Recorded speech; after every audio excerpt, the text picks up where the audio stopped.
The direction of flattery. Direction is important at all times and cannot be wrong. For example, the direction of flattery. Yu Xiu has now deeply felt this. Since arriving in Broken Bridge, she has carefully served the people with GuoQiaoqiao, and it can be said that she has devoted herself wholeheartedly.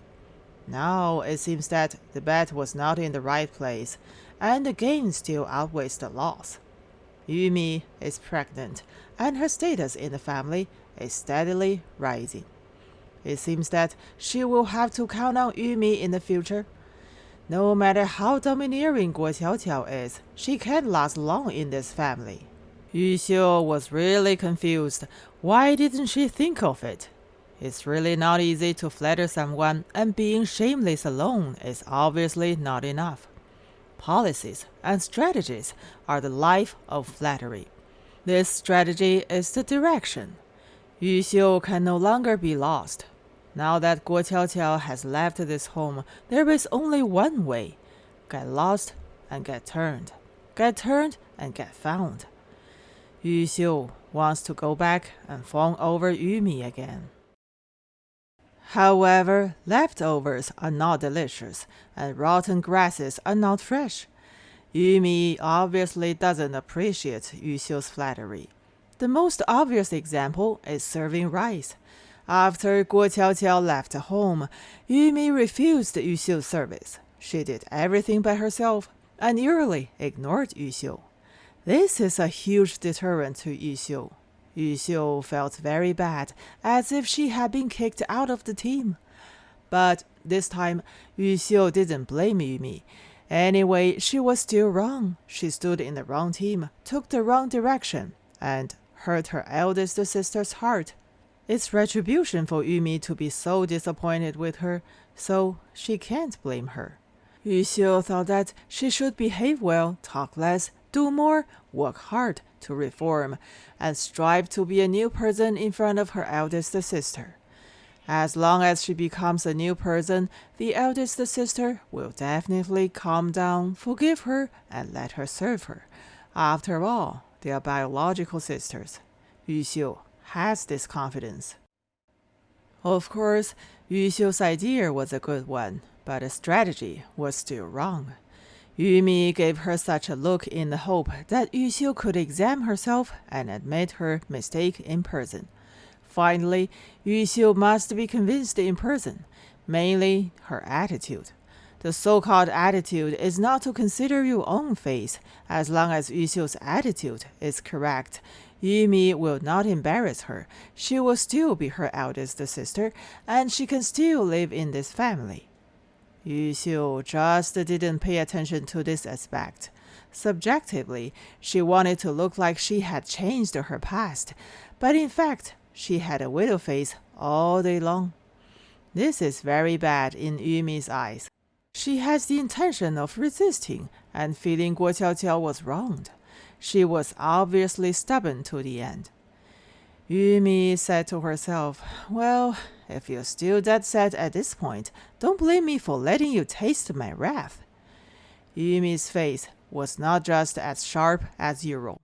Anyway, GuoQiaoqiao was not here, so Yumi made sounds when placed her bowl and chopsticks, and every movement was overwhelming. The atmosphere at home became more solemn day by day. Yu Xiu just couldn't find a way out. One day, another day, another day.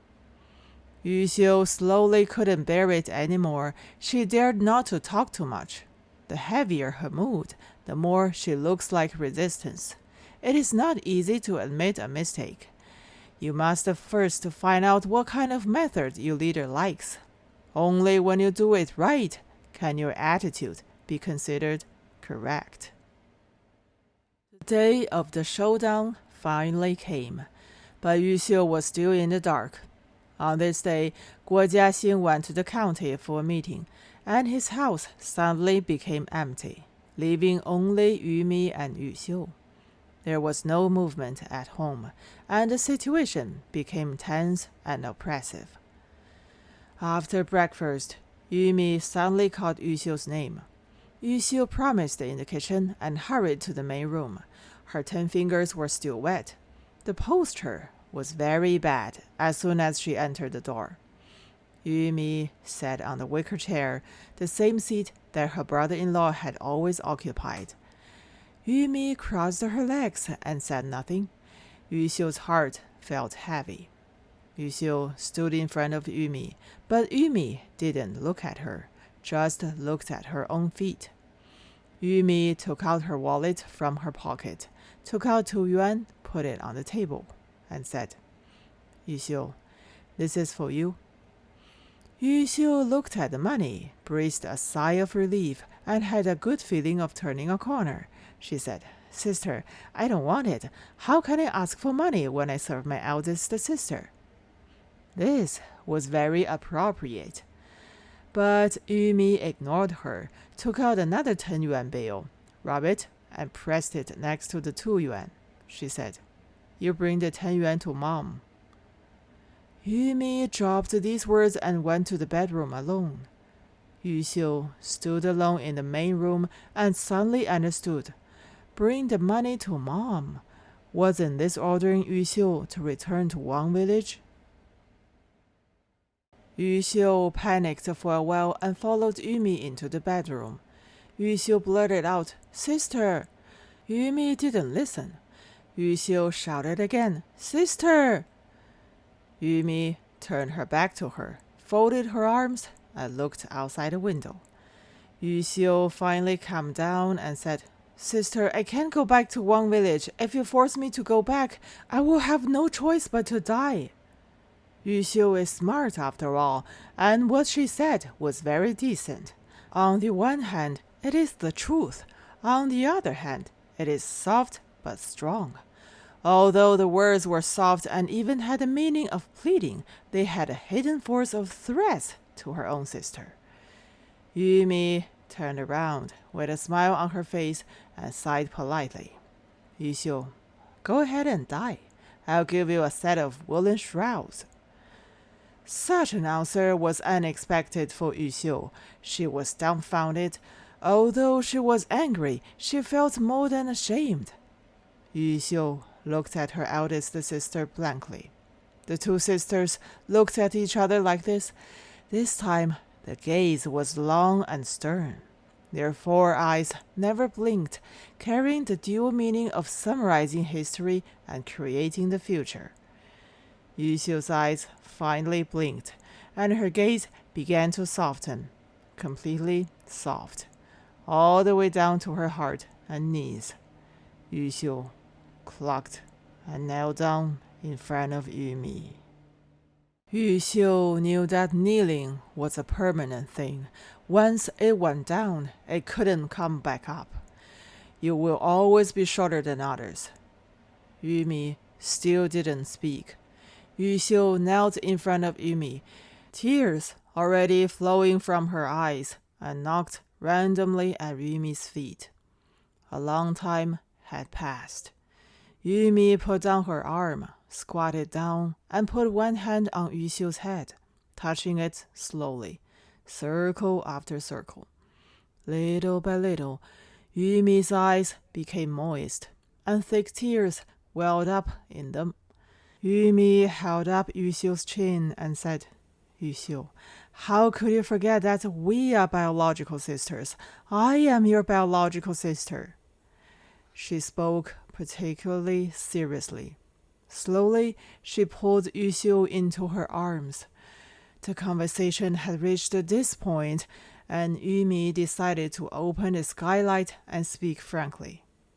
Yumi spoke intermittently, without any structure, starting from the day of her blind date, and continued to talk about how to take Yu Xiu over and how to make Yu Xiu look good in the town. The more she talked, the sadder Yumi became, and tears streamed down her face. Yumi said, Yu Xiu, our brother is still young. None of them can be counted on, but you are the only one among the sisters. How can you not know the heart of the eldest sister, huh? Are you still so evil, huh? You are still going to against the eldest sister, huh? Yumi's words were a bit desolate. Yumi said, Yuxiu, you have to make a difference. You must make a difference. Show it to the people in one village. You can't let your eldest sister down again. Yuxiu raised her head and looked at her eldest sister. She realized from the bottom of her heart that she was really not as good as her eldest sister. She had failed her and felt sorry for her. Yuxiu cried out with a wail and said, Sister, I'm a shit-eater. I'm sorry for you. Yumi said, How can you not have a home in your heart, huh? Not this home, but our home. Yuxiu let go of her sister's legs and listened quietly. She had already burst into tears. Her heart was filled with shame and regret. She felt that she had really grown up this time and was an adult. Yuxiu secretly made up her mind that she would not let her eldest sister down again this time. Yuxiu threw herself into Yumi's arms and swore, Sister, it's all my fault. I will never let my sister down again. If I ever let you down again, I will die painfully.